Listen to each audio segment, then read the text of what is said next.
Janasena party social media వాళ్ళు చేసిన trolls కి బాధపడి ఆత్మహత్య చేసుకోవడం నిజంగా చాలా బాధాకరం. దీన్ని తీవ్రంగా ఖండిస్తున్నాను. నిజంగా ఇది ఆత్మహత్య అనే కంటే తెలుగుదేశం జనసేన వాళ్ళ సోషల్ మీడియా చేసిన హత్యగా నేను భావిస్తూ ఉన్నాను. అసలు ఇలాంటి ట్రోల్స్ కి ఆమె ఆత్మహత్య చేసుకుంది అని విని చాలా బాధ అనిపించింది. ఒక మహిళగా గుండె తరుక్కుపోయింది.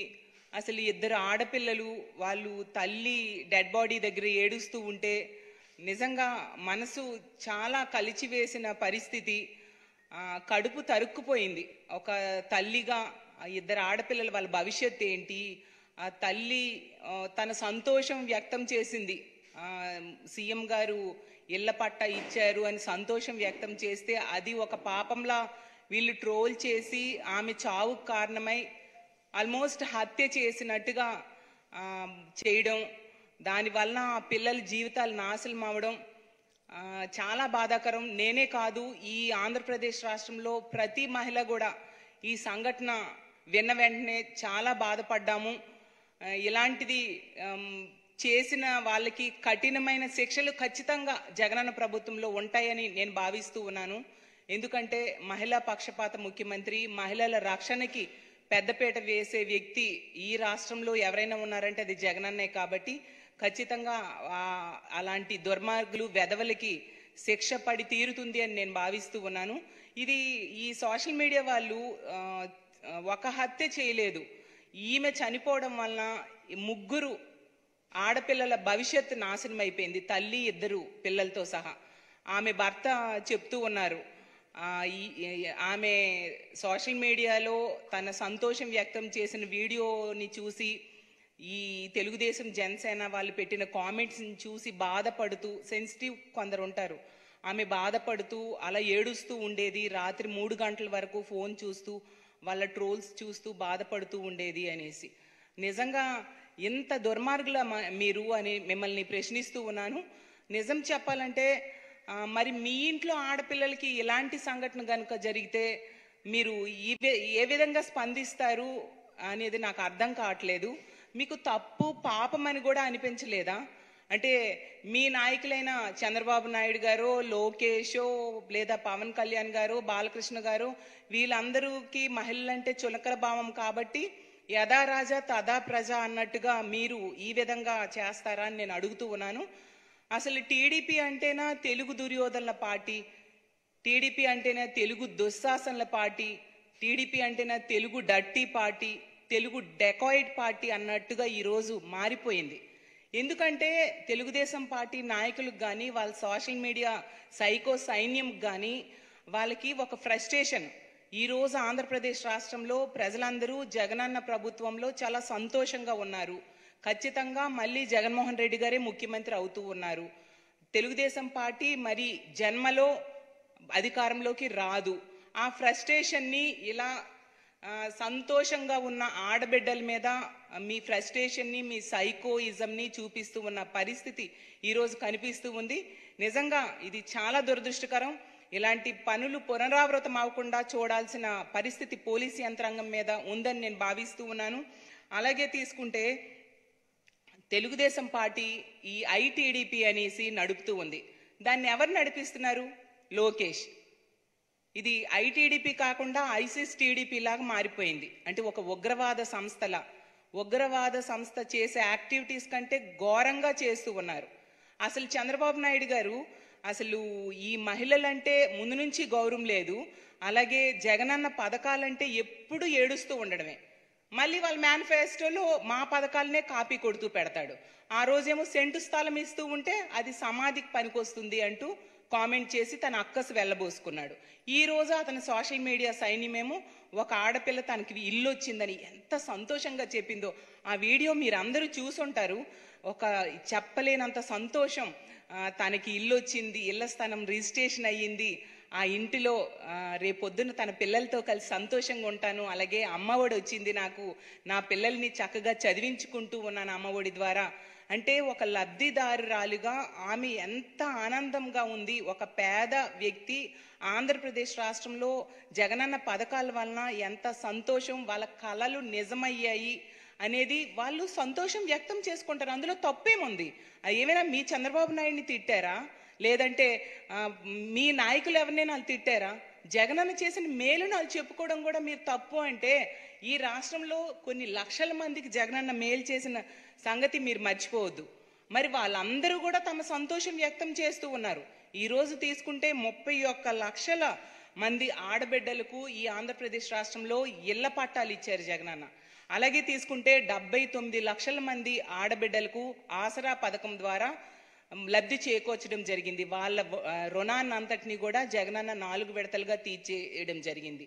అలాగే 44 లక్షల మంది మహిళలకు అమ్మఒడి పథకం ద్వారా జగనన్న లబ్ధి చేకూర్చారు. అలాగే 26 లక్షల మందికి చేయూత పథకం ద్వారా లబ్ధి చేకూర్చారు. ఈ ఆడబిడ్డలందరూ కూడా ఇంతే సంతోషంగా, గీతాంజలి గారి ఎంత సంతోషం వ్యక్తం చేశారు అంతే సంతోషం వాళ్ళు వ్యక్తం చేస్తూ ఉన్నారు. ఈరోజు ఆంధ్రప్రదేశ్ రాష్ట్రంలో పేదవాడి పిల్లలు సంతోషంగా గవర్నమెంట్ స్కూల్స్కి వెళ్ళి ఇంగ్లీష్ మీడియం విద్య చదువుతున్నారు. పేదవాడికి ఇంగ్లీష్ మీడియం విద్య తమ పిల్లలకి చదివించాలని అనేది ఒక కళ. ఒక రిక్షా వాడైనా, ఒక ఆటో వాడైనా స్కూల్ పిల్లలకి, కాన్వెంట్స్కి పిల్లల్ని తీసుకెళ్తూ ఉంటారు. వాళ్ళు రోజు బాధపడేవారు ఒకప్పుడు, మా పిల్లలకి ఎప్పుడు ఇలాంటి ఇంగ్లీష్ మీడియం స్కూల్స్లో చేర్పిస్తామని. ఈరోజు ప్రతి పేదవాడు, ప్రతి పేదింటి ఆడబిడ్డ కూడా తమ పిల్లల్ని ఇంగ్లీష్ మీడియం స్కూల్కి పంపిస్తున్నాము. అలాగే బైలింగ్వల్ టెక్స్ట్ బుక్స్ ఇస్తున్నారు. జగనన్న విద్యా కానుక ద్వారా అన్ని వస్తువులు, అంటే కాన్వెంట్ స్కూల్లో చదివే పిల్లలు లాంటి చక్కటి యూనిఫాము, అలాగే సాక్సులు, షూ, అన్ని రకాలుగా ఒక డబ్బున్న పిల్లలతో సమానంగా వాళ్ళ జీవన ప్రమాణాలు పెరిగి సంతోషంగా వాళ్ళ పిల్లల్ని పెంచుతున్నామని ప్రతి పేదవాడు, ప్రతి పేదింటి మహిళ కూడా సంతోషం వ్యక్తం చేస్తారు. అంటే వాళ్ళందరికీ కూడా మీరు ఇలాగే చంపేస్తారా? ఇలాగే ట్రోల్స్ చేసేస్తారా? దీనికి అంతం లేదా? అంటే మీరు ఒక సైకోలు అనేది పదే పదే నిరూపించుకుంటూ ఉంటారని నేను ప్రశ్నిస్తూ ఉన్నాను. ఇది చాలా దారుణం. నిజం చెప్పాలంటే చంద్రబాబు నాయుడు గారు మరి 14 సంవత్సరాలు పరిపాలించారు. మరి ఎందుకు 1 సెంటు ఇల్లు స్థలం కూడా ఇవ్వలేదు? అలాగే మహిళల రక్షణ కోసం కూడా ఏ చర్యలు తీసుకోలేదు. తీసుకుంటే అసలు నిజం చెప్పాలంటే ఈరోజు తెలుగుదేశం పార్టీ, జనసేన, ఈ సోషల్ మీడియా సైకోలు ఎందుకు ఇలా తయారయ్యారంటే వాళ్ళ నాయకులకి మహిళలంటే గౌరవం లేదు కాబట్టి. చంద్రబాబు నాయుడు గారిని తీసుకుంటే కోడలు మగబిడ్డను కంటానంటే అత్త వద్దంటుందా అంటూ మా ఆడపిల్ల పుట్టుకునే హేళన చేసిన వ్యక్తి చంద్రబాబు నాయుడు గారు. వాలంటీర్లో ఉన్న ఆడవాళ్ళకి ఏమన్నారు? సంచులు మోస్తారు, తలుపులు కొడతారు. ఇదేనా చంద్రబాబు నాయుడు గారు మహిళలకి ఇచ్చే గౌరవం? ఆ లోకేష్ గారు అంటారు ఎవరి మీద ఎక్కువ కేసులుంటే వాళ్ళకి పదవులు ఇస్తానని. మరి మీ సైకో సైన్యం మీరు ఇలాంటి మాటలు అంటూ ఉంటే ఏం చేస్తారు? కేసులు పెట్టించుకోవడానికి ఇలాంటి ట్రోల్స్ చేస్తారు. బాలకృష్ణ గారైతే తనకి 2 ఆడపిల్లలు ఉన్నారు, ఆడపిల్లల తండ్రి అతను. అయినా కూడా ఆడది కనిపిస్తే ముద్దైనా పెట్టాలి, కడుపైనా చేయాలంటూ చాలా దారుణంగా మాట్లాడారు. అసలు అలాంటి నాయకులు ఉన్న పార్టీలో ఉన్న ఈ సోషల్ మీడియా వాళ్ళు ఇంతకంటే ఇంకేం చేస్తారు చెప్పండి? చంద్రబాబు నాయుడు గారు ఆ రోజు తీసుకుంటే రోజా గారు ఒక మహిళా ఎమ్మెల్యేని సంవత్సరం సస్పెండ్ చేయడం జరిగింది.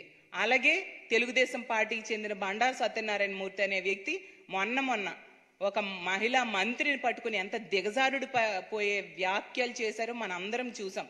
అంటే మీ నాయకులకి అందరికీ ఇలాంటి చులకన భావం. మహిళలంటే లెక్కలేనితనం. కానీ మహిళ అనేది ఆది పరాశక్తి అనే విషయం మీరు గుర్తుంచుకోవాల్సిన అవసరం ఉందని తెలియజేస్తూ ఉన్నాను. ఇప్పుడు మనం వింటూ ఉంటాం 6 నెలల సావాసం చేస్తే వాళ్ళు వీలవుతారు అనేసి.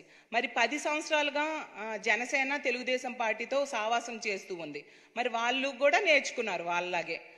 పవన్ కళ్యాణ్ గారు అంటారు ఒక మహిళను రేప్ చేస్తేనంట వాళ్ళకి ఉరిశిక్ష వేయొద్దు, 4 బెత్తం దెబ్బలు కొట్టేసి వదిలేయాలంట. మరి అలా రేప్ చేసిన వాళ్ళకి కఠినమైన శిక్షణ లేకపోతే అవి పునరావృతం అవ్వా అని నేను ప్రశ్నిస్తూ ఉన్నాను. అలాగే తన తల్లికి తిట్టారు, 10 కోట్లు పెట్టి చంద్రబాబు నాయుడు, లోకేష్ నా తల్లిని తిట్టారు అని చెప్పి అప్పుడు ఒక 5 ఏళ్ల క్రితం ఇదే పవన్ కళ్యాణ్ గారు చెప్పారు. ఇప్పుడు నేనేదో అంటున్నానని కాదు, ఈ పవన్ కళ్యాణ్ గారే చెప్పారు తన తల్లిని తిట్టారని. వాళ్ళతోనే ఇప్పుడు పొత్తులు పెట్టుకున్నారు, అది వాళ్ళ వ్యక్తిగతం. కానీ తెలుగుదేశం పార్టీ వాళ్ళకైనా జనసేన వాళ్ళకైనా మహిళలంటే గౌరవం లేదు అనడానికి ఇలాంటి ఉదాహరణలు ఇన్ని ఉన్నాయి. ఇలాంటి నాయకుల దగ్గర పనిచేస్తున్న ఈ సోషల్ మీడియా సైన్యం ఎంతకంటే ఇంకేం చేస్తారు? ఎంతమంది మహిళల్ని మీరు చంపేస్తారు? నాకు అర్థం కావట్లేదు. మొన్న తీసుకుంటే ఒక వాలంటీర్ని ఎంత ఘోరంగా ట్రోల్ చేశారో. ఆమె చక్కగా పనిచేసుకుంటూ ఉంటే బీడీ తెస్తారా, లేదా నేను నోటితో చెప్పలేని వస్తువులు తెస్తారా అంటూ ఆమెకి భయంకరంగా ట్రోల్స్ చేయడంతో ఆమె మనస్తాపం గురై ఆ పండు నవీన అనే ఒక మహిళ ఆత్మహత్య చేసుకుంది. మరి ఆత్మహత్యకి కారణం ఎవరు? మీ తెలుగుదేశం జనసేన సోషల్ మీడియా సైకోల్ కాదని నేను ప్రశ్నిస్తూ ఉన్నాను. అలాగే తీసుకుంటే మేఘన అనే ఒక పాప ఎంత చక్కగా ఇంగ్లీష్ మాట్లాడింది. అది కూడా తప్పేనా? అంటే జగనన్న గవర్నమెంట్ స్కూల్స్లో ఇంగ్లీష్ నేర్చుకుని చక్కగా ఇంగ్లీష్ మాట్లాడితే అది కూడా తప్పేనా? ఆమెకి విపరీతమైన ట్రోల్స్ చేసేస్తే ఆమె ఎంతో బాధపడి మనస్తాపం పొందిన విషయం మనం చూసాం. ఇలా ట్రోల్స్ చేయడం వల్ల ఆడపిల్లలకి వాళ్ళ మనస్తాపం గురై చిన్నపిల్లల మెంటాలిటీ ఉన్న వాళ్ళైతే కొంచెం ఇలాంటి ఆత్మహత్యలు చేసుకోవడానికి అవకాశం ఉంటుంది. అందులో భాగంగానే ఈ గీతాంజలి అనే అమ్మాయి ఆత్మహత్య చేసుకోవడం జరిగింది. నిజంగా ఇలాంటివి చాలా దారుణం. వీళ్ళకి కఠినమైన శిక్షలు ఖచ్చితంగా మా ప్రభుత్వంలో పడతాయి అనేసి నేను భావిస్తూ ఉన్నాను. అలాగే తీసుకుంటే ఇలాంటి ట్రోల్స్ చేసిన పిచ్చి కుక్కలకి ఖచ్చితంగా శిక్ష పడుతుంది. ఈ గీతాంజలి అనే మహిళ చావుకు కారణమైన వాళ్ళ మీద కేసు కూడా పెట్టడం జరిగింది. అలాగే వాళ్ళ కుటుంబానికి అండగా ఉంటుంది మా ప్రభుత్వం. అలాగే ఆంధ్రప్రదేశ్ రాష్ట్రంలో ఉన్న మహిళలందరికీ నేను తెలియజేసేది ఏంటంటే, అమ్మ మీ మీద ఎవరైనా కూడా ఇలాంటి ట్రోల్స్ కనుక చేస్తే మీరు భయపడి ఆత్మహత్యలు చేసుకోవద్దు. మనకి అండగా మన జగనన్న ఉన్నాడు. మన రక్షణ కోసం దిశ చట్టం ఉంది, దిశ యాప్ ఉంది, దిశ పోలీస్ స్టేషన్స్ ఉన్నాయి, 0 FIR ఉంది. ప్రతి సెక్రటేరియట్ పరిధిలో మహిళా పోలీసులు ఉన్నారు. ఒక్క ఫోన్ కాల్తో పోలీస్ యంత్రాంగమే మీ దగ్గరికి వచ్చి మీకు రక్షణ ఇస్తుంది, మిమ్మల్ని రక్షిస్తుంది. అలాగే తీసుకుంటే అసలు గీతాంజలి గారు కూడా ఒక కంప్లైంట్ ఇచ్చి ఉంటే ఆమె ప్రాణాలు పోయేవి కాదు అని మేము భావిస్తూ ఉన్నాము. ఎప్పుడు ఏ మహిళ కూడా మీకు జగనన్న తోడుగా ఉన్నాడనే విషయాన్ని మర్చిపోవద్దు. ఖచ్చితంగా మీకు మంచి రక్షణ కల్పించడంలో మన జగనన్న ప్రభుత్వం ఎప్పుడు ముందుంటుంది. అలాగే తప్పు చేసిన వాళ్ళకి కఠినమైన శిక్షలు వేయడంలో కూడా మన జగనన్న ప్రభుత్వం ముందుంటుంది. అందుకే గుంటూరులో రమ్య అనే వ్యక్తికి హత్య చేసిన వ్యక్తిని ఉరిశిక్ష వేయడం జరిగింది. అలాగే ఈ దిశ యాప్ ద్వారా 1500 మంది ఆడపిల్లల్ని ఆంధ్రప్రదేశ్ రాష్ట్రంలో వాళ్ళు SOS బటన్స్ నొక్కడం వలన ప్రభుత్వం, మన పోలీస్ యంత్రాంగం వాళ్ళని రక్షించింది. ఈరోజు ప్రతి ఒక్కరం నాతో సహా మన ఫోన్స్లో ఈ దిశ యాప్ని డౌన్లోడ్ చేసుకొని ఉంచుకున్నాం. కాబట్టి మీరందరూ కూడా దిశ యాప్ని డౌన్లోడ్ చేసుకొని ఉంచండి. రానున్న రోజుల్లో మీకు ఎలాంటి ఆకతాయిల నుంచి ఏమైనా ఇబ్బందులు పడితే ఖచ్చితంగా ఆ దిశ SOS బటన్ని ప్రెస్ చేసి పోలీస్ కంప్లైంట్ ఇవ్వాల్సిందిగా కోరుతున్నాను. అలాగే ప్రతి మహిళకు కూడా నేను చెప్పేది ఏంటంటే, ఇలా ఆడపిల్లల ప్రాణాలతో ఆడుకుంటూ ఉన్న తెలుగుదేశం జనసేన పార్టీ కార్యకర్తలకి, సోషల్ మీడియా వాళ్ళకి రేపొద్దున మీ గ్రామాలకు వస్తే తరిమి కొట్టాల్సిన అవసరం ఉందని మీకు తెలియజేస్తూ ఉన్నాను. అలాగే ఇలాంటి వాళ్ళకి, ఇలాంటి తెలుగుదేశం జనసేన సైకోలు ఉన్న వాళ్ళని ఎంకరేజ్ చేస్తున్న పార్టీల వాళ్ళని రాజకీయంగా మనుగడ లేకుండా చేస్తేనా ఇలాంటి ట్రోల్స్ కానీ రక్షణ లేకుండా ఉండడం కానీ ఉండదు. కాబట్టి ఇలాంటి తెలుగుదేశం జనసేన పార్టీలకి రాజకీయ మనుగడ లేకుండా చూసే బాధ్యత కూడా ఈ ఆంధ్రప్రదేశ్ రాష్ట్రంలో ఉన్న ప్రతి మహిళ మీద ఉంది అని తెలియజేస్తూ ఉన్నాను. అలాగే ఈ గీతాంజలి గారి కుటుంబానికి ప్రభుత్వం అండగా ఉండడమే కాకుండా వాళ్ళ కుటుంబానికి ఇలాంటి బాధను కలిగించిన సోషల్ మీడియా సైకో వెధవలు, దరిద్రులు వాళ్ళందరికీ కూడా కఠినమైన శిక్షలు పడతాయని తెలియజేస్తున్నాను. అలాగే ప్రభుత్వం, అలాగే మహిళా పక్షపాత ప్రభుత్వం, మహిళా పక్షపాత ముఖ్యమంత్రి అయిన జగనన్న ఈ కుటుంబానికి 20 లక్షలు ఎక్స్గ్రేషియా కూడా ప్రకటించడం జరిగింది. ఇది వాళ్ళ కన్నీళ్ళని తొడవలేం కానీ ఎంతో కొంత అండగా ఉండడం కోసం ఈ విధంగా చేయడం జరిగింది. కాబట్టి ఇలాంటి దుర్మార్గులు ఇలాంటి పనులు చేయకుండా ఉండాల్సిన అవసరం రానున్న రోజుల్లో ఉంది. కాబట్టి వీళ్ళకి తరిమి కొట్టండి అని మరొకసారి ఆంధ్రప్రదేశ్ రాష్ట్రంలో ఉన్న మహిళలందరికీ తెలియజేస్తూ గీతాంజలి ఆత్మ శాంతి చేకూరాలని, వాళ్ళ కుటుంబ సభ్యులకు మనోధైర్యం ఆ భగవంతుడు ప్రసాదించాలని ఆ భగవంతుడిని కోరుకుంటూ సెలవు తీసుకుంటున్నాను. జై హింద్. ఈ వీడియో కనుక మీకు నచ్చితే లైక్ చేయండి. మా ఛానల్ని సబ్స్క్రైబ్ చేసుకోవడం మాత్రం మర్చిపోకండి.